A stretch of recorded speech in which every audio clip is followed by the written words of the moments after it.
my dear students of standard 9th, welcome you all in today's online class. My dear students, as you know all it very well that examination, term 1 examination is coming soon. So dear students, I hope all of you are preparing very well for that so that you can tackle the examination. Dear students, it is time to learn biology. We are just revise the biology. We are going to revise the biology section. That is the subject biology revision for term 1. What is the name of the first chapter? That is the fundamental unit of life, that is cell. Dear students, this is the particular chapter and I have already informed you about the syllabus. What are those chapters which will be considered as the part of term 1. So dear students, 2 chapters will be taken out from the biology section. That is first chapter. What is the first chapter? The fundamental unit of life, that is cell, in which we are going to revise. And the second chapter, which is also interconnected, the chapter first to the chapter first, that is name of the chapter is tissues. So dear students, tissue, cell and tissues both are correlated. So dear students, you have to revise all the chapters clearly. So dear students, I hope there is no doubt in your mind regarding the syllabus and schedules, what types of the questions and varieties of questions. You have to prepare yourself and accordingly. So dear students, let us start with the revision term 1, the fundamental unit of life, that is cell. So dear students, in this chapter we will discuss about the cell. So first of all, know about the cell. What is cell? All of you know it very well. That cell is the structural and functional unit of life. Every living organism made up of cell. So first of all, it has been explained in the earlier explanation of the video. So whatever related to the cells have been already explained. So dear students, let us discuss in detail about the important points related to that. Dear students, who discovered the cell? First of all, the questions regarding that, Robert Hooke in 1665 taken a bark of tree, a cork of bark tree, and he observed a slice of cork from a bark tree. Bark is a substance, okay. So he observed that there is a similar resembled structure. He found similar resembled structure just like honeycomb. Honeycomb जैसे आप देखते हो ना, honeycomb में interconnected एक chain बनती है, पूरा उसमें नेटवर्क होते हैं, जाल होते हैं. तो उस तरह उसमें उन्होंने ऑब्जर्व किया और उन्होंने देखा कि एक पूरी तरीके से एक नेटवर्क, एक पूरी तरीके से सेल, एक जाल पूरा बन रहा था. तो उस बेसिस पे उन्होंने उसको समझा दिया. Dear students, so now let us move towards the point. So who gave the cell theory? Cell theory क्या है? तो उसी तरह उन्होंने बताया कि जैसे इंटरकनेक्टेड यहाँ पे सेल में आप देख रहे हो कि जैसे नेटवर्क पूरा एक जाल, जैसे एक नेट की बात करें, एक जाल की बात करें तो आपस में कनेक्टेड होती है. उसी तरह उन्होंने कहा कि सेल का जो स्ट्रक्चर देखने में ऐसा उनको मिला. तो इस चीज को उन्होंने अपनी प्रिमिटिव सेल से उन्होंने देखा था, अपना जो पुराना जो सेल स्ट्रक्चर बनाए थे उसके बेसिस पे उन्होंने उसको ऑब्जर्व किया था. तो dear friends, that's what about the discovery of the cell, totally based on the Robert Hooke. Robert Hooke was the scientist related to the discovery of cell. So dear friends, let us move towards the point. Cell is associated with the terms like atoms in the science. जैसे chemistry में जैसे atom होता है सबसे छोटा part, जैसे atom की बात करें सबसे स्मॉलेस्ट पार्ट होता है जिससे कोई सब्सटेंस का फॉर्मेशन होता है. In the same way human beings, living beings में cell that is very important, okay. तो अब यहाँ पे बात करेंगे, जो आप मेन पॉइंट्स पे आते हैं. रिवीजन, ये सारी चीजें तो मैंने प्रीवियस वीडियो में आपको बता रखी है, तो ज्यादा बात उस पर ना करके सबसे इंपॉर्टेंट पॉइंट पे आते हैं. क्योंकि इसमें देखिए सबसे इंपॉर्टेंट यहाँ से शुरू हो रही है आपकी cell theory. Cell theory, okay. Cell theory क्या होती है? सेल थ्योरी मतलब relate what are the postulates of cell theory. Cell theory का क्या पोस्टुलेट्स है, क्या प्रिंसिपल है, सेल थ्योरी क्या कहती है. Let us read about the cell theory. Cell theory कहती क्या है?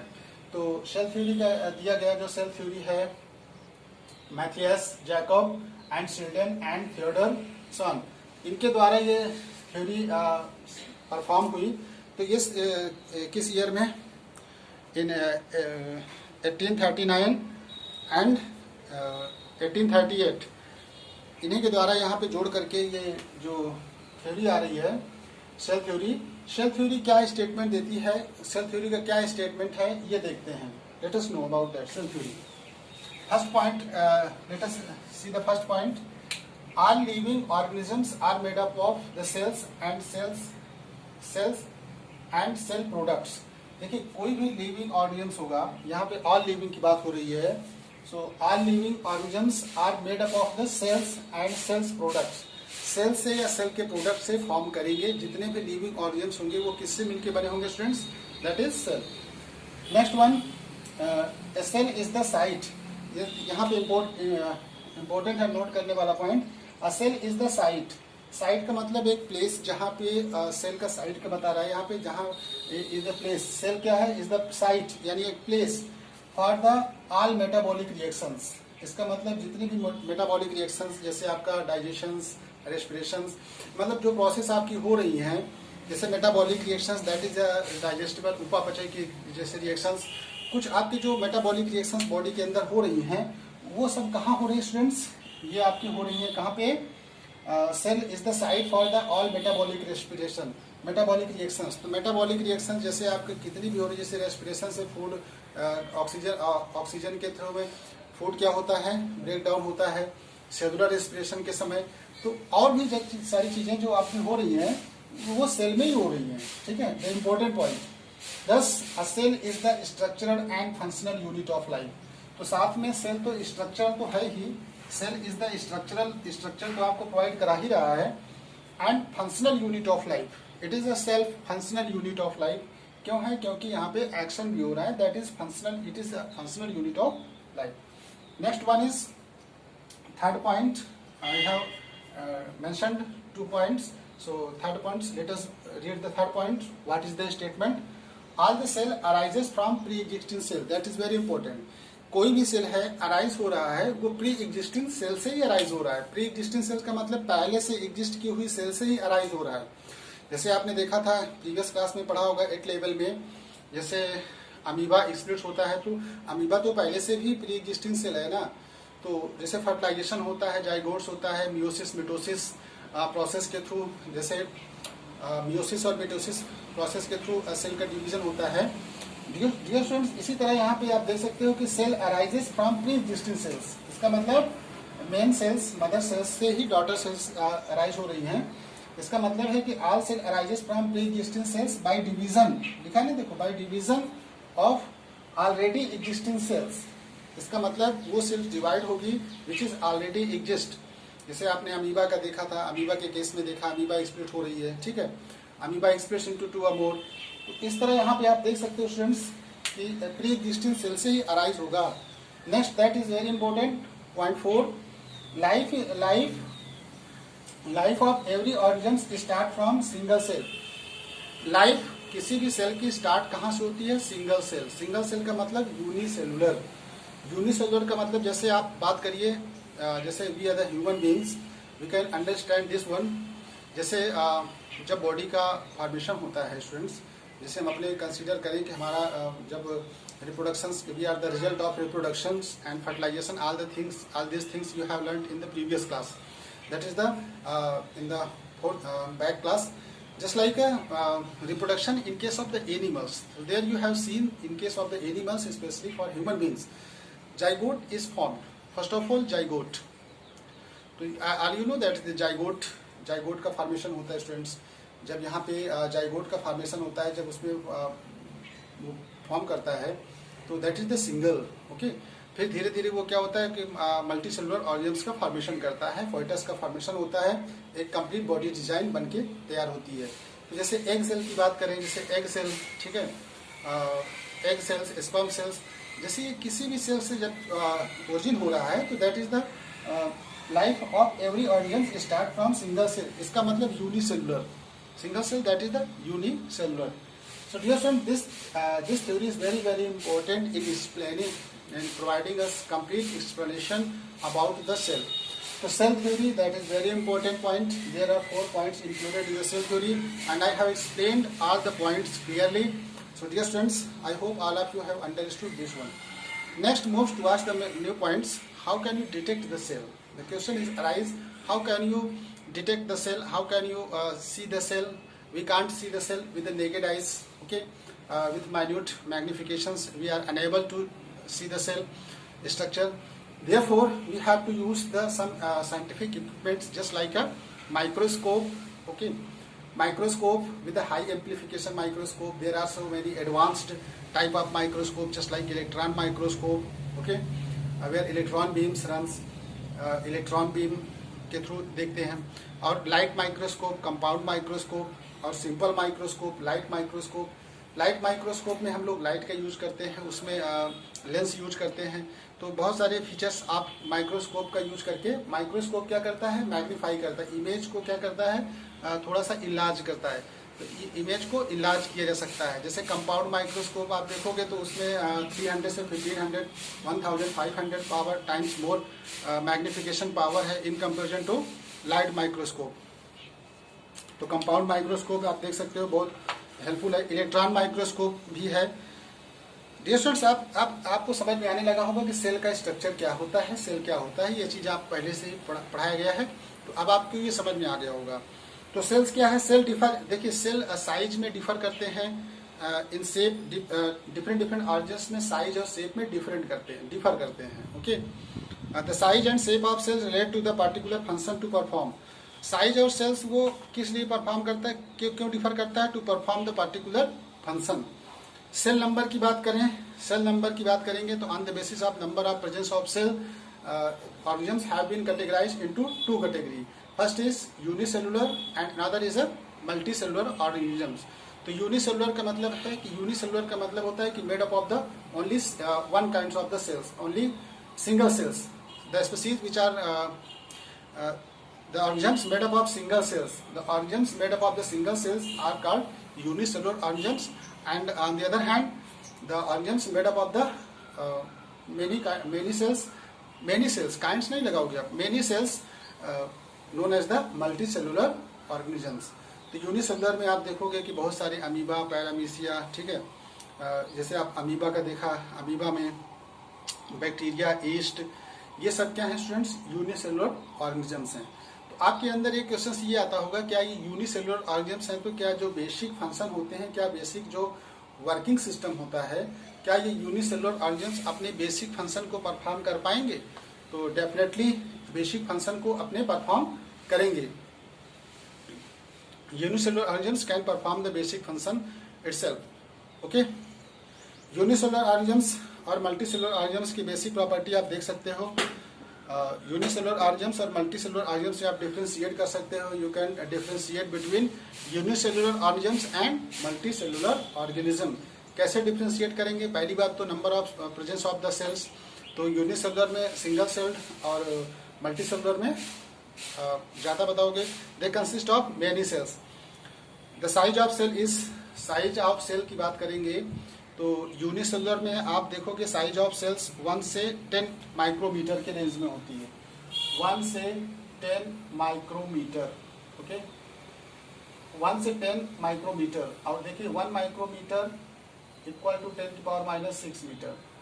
तो इतने कम रेंज में वैरी करती है. यूनिसेलुलर ऑर्गेनिजम्स में जो साइज है सेल की वो 1 माइक्रोमीटर से 10 माइक्रोमीटर के रेंज में वैरी करती है. ठीक है, और उसमें आप देखोगे मल्टीसेलुलर में थोड़ा सा बड़ा साइज होता है. The size of cell is large, 5 से 100 माइक्रोमीटर, 5 से 100 माइक्रोमीटर के रेंज में होती है. इसमें मल्टीसेलुलर ऑर्गेनिजम्स में. तो मल्टीसेलुलर ऑर्गेनिजम्स में साइज क्या होती है स्टूडेंट्स, थोड़ा सा बड़ी होती है. यानी यहाँ 5 से आप देख सकते हो 5 से 100 माइक्रोमीटर के रेंज में यहाँ पे आप साइज उसकी देख पाते हो. और division of labour does not exist. तो first of all no division of labour.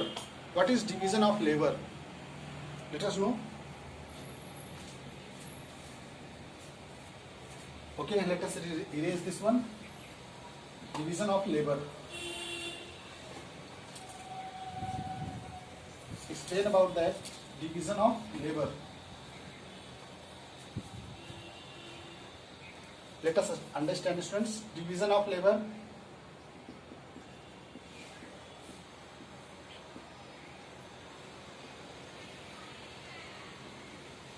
Division of labour की बात करें तो स्टूडेंट्स अब आपको यूनिसेलुलर और मल्टी सेलुलर ऑर्गेनिज्म्स में अब आपको समझ में आ गया होगा। तो जब different many kinds of the cells, we are the human beings as multi cellular organisms.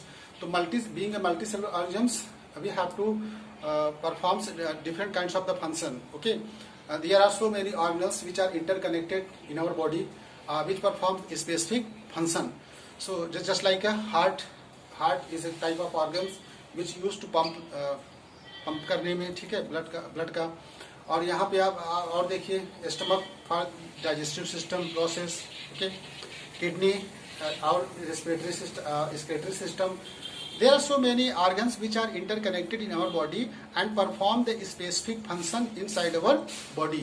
These types of the specific function which are interconnected and performs a particular function in our body and are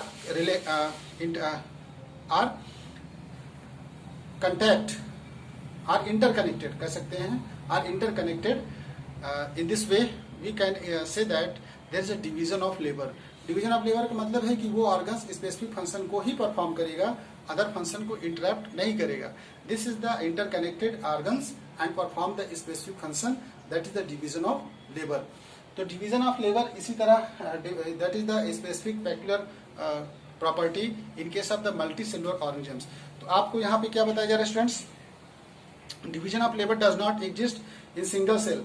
अब single cell में division of labour क्यों exist करेगा, क्योंकि यहाँ पे तो special types of function है, ये यहाँ पे मल्टी सेलुलर ऑर्गेनिज्म्स में मल्टीपल सेल तो है नहीं है, तो कैसे यहाँ पे डिवीजन ऑफ लेबर एग्जिस्ट करेगा। Division of labour exist in the multi cellular organisms. तो division of labours division of occurs by mitosis और meiosis with the other cells. Okay, cell divisions occurs by fission और budding. अब unicellular में आपने देखा कि cell division कैसे होता है स्टूडेंट्स, सेल डिवीजन यूनिसेलुलर में कैसे होता था, या तो बाइनरी फिजन, जैसे आपने फिजन की बात की, अमीबा में आपने देखा कि अमीबा स्प्लिट हो जा रहा था, that is the binary fission. Budding में देखा, हाइड्रा प्लांट्स में देखा कि बडिंग के थ्रू वो कैसे साइड से, जैसे यहाँ पे हाइड्रा है, यहाँ पे साइड से ऐसे निकलता था, ये इसका बड्स डेवलप होता था। अमीबा में आपने देखा कि अमीबा जब ऐसे ये स्प्लिट होती है, ठीक है, अमीबा धीरे धीरे ये अपने शेप को चेंज करती है, चेंज करके फिर कई स्टेप में यहाँ पे जाकर के अलग हो जाती है। तो amoeba also splits and hydra develops a side bud, ये साइड डेवलप करती है। तो बडिंग और binary fission, binary fissions and budding can be seen in case of the unicellular organisms. Unicellular organism में आपका देखिए अमीबा और पैरामीशिया, हाइड्रा, यूग्लिना, तो ये आपके यूनिसेलुलर ऑर्गेनिज्म्स को परफॉर्म करते हैं और इसमें इसी प्रकार का सेल डिवीजन होता है। लेकिन human beings multi cellular organisms में, जस्ट लाइक एनिमल्स में, मल्टी सेलुलर ऑर्गेनिज्म्स में, इसमें मियोसिस और मिटोसिस होता है, meiosis and mitosis. Any injury cell can cause death of an organism. Any injury of cell can cause the death of organisms. Unicellular organisms में थोड़ा बहुत कभी कोई इंजरी आती है सेल में तो वो रिपेयर नहीं कर पाते और उनकी डेथ हो जाती है। लेकिन हमारे आप मल्टी सेलुलर ऑर्गेनिज्म्स में, एनिमल्स में आप देखोगे कि उसमें बहुत सारी इंजरी होती है लेकिन फिर भी उनकी डेथ नहीं होती है। That is not the injury और damage of some cells does not affect the organisms and affected cells are replaced with the new ones. इससे क्या होता है, उसमें रिपेयरिंग हो जा रही है। इस तरह मल्टी सेलुलर ऑर्गेनिजम्स की ओनली किसी एक पार्टिकुलर सेल के डैमेज होने से अदर ऑर्गेनिज्म डिस्टर्ब नहीं होते हैं। अब डियर स्टूडेंट्स बात करेंगे सेल साइज की। Let us discuss about the cell size. क्या cell size number of cells के बेसिस पे, जैसे आप बहुत ह्यूज क्रिएशंस देखते हो, अलग अलग टाइप के ऑर्गेनिज्म्स को देखते हो, तो कोई तो बहुत बड़ा दिखता है, ठीक है, कोई बहुत छोटा दिखता है, तो आप कहोगे कि उसमें लगता है कि सेल की जो साइज है, जैसे एलिफेंट, ठीक है, एलिफेंट की बात करें, ऑस्ट्रिच की बात करें बर्ड्स में, तो और भी ऑर्गेनिज्म्स हैं जिनकी बात करेंगे, तो आप देखोगे कि उसमें अलग अलग साइज देखने को आपको मिलेगी, ठीक है। तो आप ये कहोगे कि उसमें साइज, सेल की साइज काफ़ी बड़ी रही होगी, इसलिए वो ऑर्गेनिज्म क्या है, बहुत बड़ा है। तो ये concept that is not clear, this concept is totally wrong. So you don't think like that कि ऑर्गेनिज्म की साइज, जो उसकी शेप साइज डिसाइड होती है, वो on the basis of size of the cell, इस बेसिस पे नहीं होती है। The cell size remains constant for a particular cell. किसी भी पार्टिकुलर सेल के लिए सेल साइज क्या होती है, कांस्टेंट होती है। It has no relation with the size of an organism, उस साइज ऑर्गेनिज्म के साइज से उसका कोई लेना देना नहीं होता है। तो ऐसे आप इसको, इस कॉन्सेप्ट को समझ सकते हो सेल साइज को। Students, let us move toward the new point, that is the अब सेल शेप। अब सेल शेप की बात करें स्टूडेंट्स, तो अलग अलग टाइप के आपको सेल्स देखने को मिलेंगे। सेल शेप में सबसे देखिएगा, सबसे लंबी सेल्स आपकी बॉडी में क्या है, that is the nerve cells. सबसे लंबी cells, longest cells which is spread from entire body from top of the head to the other body parts organs, वो हर जगह बॉडी पार्ट्स में फैली हुई है। तो सेल साइज की बात करेंगे तो साइज डिफरेंट डिफरेंट काइंड्स की साइज आपको देखने को मिलेगी। जैसे मैं बात करता हूँ तो ये, जैसे मैं यहाँ पे देखूँ तो ऐसे ये इसके डेंड्राइट टिप्स यहाँ से निकले होते हैं स्टूडेंट्स, ये इसके डेंड्राइट टिप ऐसे निकले होते हैं। तो ये इसके ये ब्रांचेस उसके मैं जैसे बता रहा हूँ, यहाँ पे इसके ब्रांच होते हैं। तो ये आपके जस्ट एग्जांपल होता है students of the nerve sales. Nerve cells में यहाँ पे इसके ऑक्सन्स लगे होते हैं, ऑक्सन्स जहाँ से केमिकल रन करते हैं। ठीक है, आई होप कि इसका एग्जाम आप प्रिपेयर कर लोगे, इसका डायग्राम जरूर आता है एग्जाम में, all of you prepare for that. इसके एग्जाम में जरूर एक क्वेश्चन आता है, ये आप इसको तैयार कर लीजिएगा। All of you have to prepare clearly. इस तरह यहाँ पे आप इसके पीछे साइड से भी आप इसके डेंड्राइट पे दिखा सकते हो फैला करके स्टूडेंट्स। तो ये ऐसे पूरा यहाँ पे इसका नेटवर्क रन करता है और सिग्नल्स इसमें न्यूरॉन्स रन करते हैं। इससे हमको क्या होता है कि हमारे बॉडी में सिग्नल्स पहचान में आते हैं और हम लोग सिग्नल्स पहचानते हैं। जैसे स्मूथ सेल्स की बात करें तो कुछ स्पाइंडल शेप, जैसे स्मूथ सेल्स स्पाइंडल शेप होते हैं। ठीक है, तो smooth spindle shape smooth cells, muscle cells, ठीक है, smooth muscle cells spindle shape होते हैं। तो इस तरह के अलग अलग टाइप के सेल आपको देखने को मिलेंगे। तो फैट सेल जैसे रिंग टाइप में होता है। Different kinds of the cells have the different kinds of the size given in book, you can see that one. और division of labour in the cell आपको समझ में आ गया होगा डियर स्टूडेंट्स। अब next one topic that is prokaryotic and eukaryotic cell. Prokaryotic and eukaryotic cells को discuss कर लेते हैं। Prokaryotic and prokaryotic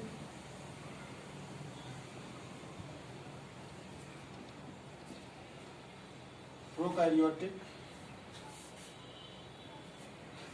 prokaryotic prokaryotic and eukaryotic.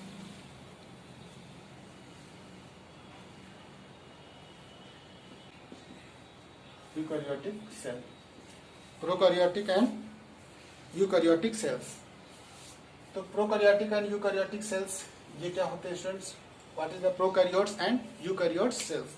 तो प्रोकैरियोट्स सेल्स ये होते हैं जिसमें न्यूक्लियस क्या होता है, ऑब्सेंट होता है। Nucleus is absent, that is a well defined nuclear membrane. यहाँ पे double membrane, nuclear membrane, covered membrane नहीं होता है। इसका मतलब ये है कि न्यूक्लियस इसमें वेल डिफाइंड न्यूक्लियस नहीं होता है। प्रो का मतलब ये होता है बिफोर, कैरियंस का मतलब न्यूक्लियस। न्यूक्लियस की बात होती है तो यहाँ पे well defined nucleus is not there. तो prokaryotic these cells represents more the primitive cells and the organisms possessing these cells are called prokaryotes and these organisms like nuclear membrane। Nuclear membrane का मतलब है कि double membrane, इसमें nuclear membrane present नहीं होता है। Nuclear membrane present नहीं होगा तो जो न्यूक्लियस में क्रोमैटिन मटेरियल प्रेजेंट होंगे, डीएनए जो क्रोमैटिन मटेरियल प्रेजेंट होंगे वो सीधा डायरेक्ट कांटेक्ट में होंगे, वो सीधा डायरेक्टली कांटेक्ट में होंगे किसके, that is the cytoplasm. Cytoplasm में फ्लोट करेंगे, डायरेक्टली कांटेक्ट में होंगे साइटोप्लाज्म के। जेनेटिक मटेरियल जितने जैसे क्रोमैटिन मटेरियल्स, डीएनए, ये सब किसके कांटेक्ट में होंगे, डायरेक्टली कांटेक्ट में होंगे साइटोप्लाज्म के। तो डियर फ्रेंड्स, यूकैरियोटिक सेल्स में वेल डिफाइंड न्यूक्लियस होता है। There is a well defined nucleus that is the it means chromatin material, nuclear membrane होता है, न्यूक्लियर मेम्ब्रेन इसको कवर्ड की रखती है। There is a well defined nucleus membrane, nuclear membrane इसमें वेल डिफाइंड होता है। Okay students, prokaryotic DNA materials, इसमें genetic materials lies directly in the contact with the cytoplasm उसके केस में देखा है कि genetic materials directly lies in the content of the cytoplasm, जैसे डीएनए। और यूकैरियोटिक्स में आपने देखा कि well defined, well developed and represented advance cells. These organisms possess these cells called eukaryotes. These eukaryotes include some unicellular and all multicellular organisms. इसमें unicellular and multicellular organs, इसमें कुछ certain unicellular and all multicellular organs आते हैं। लेकिन पहले के case में आपको देखो यूकैरियोट्स में प्रोकैरियोट्स में कौन आएंगे, ओनली यूनिसेलुलर ऑर्गेन्स आएंगे। सो डियर स्टूडेंट्स, प्रोकैरियोट्स और यूकैरियोट्स क्या होता है ये आप बिल्कुल समझ गए होंगे।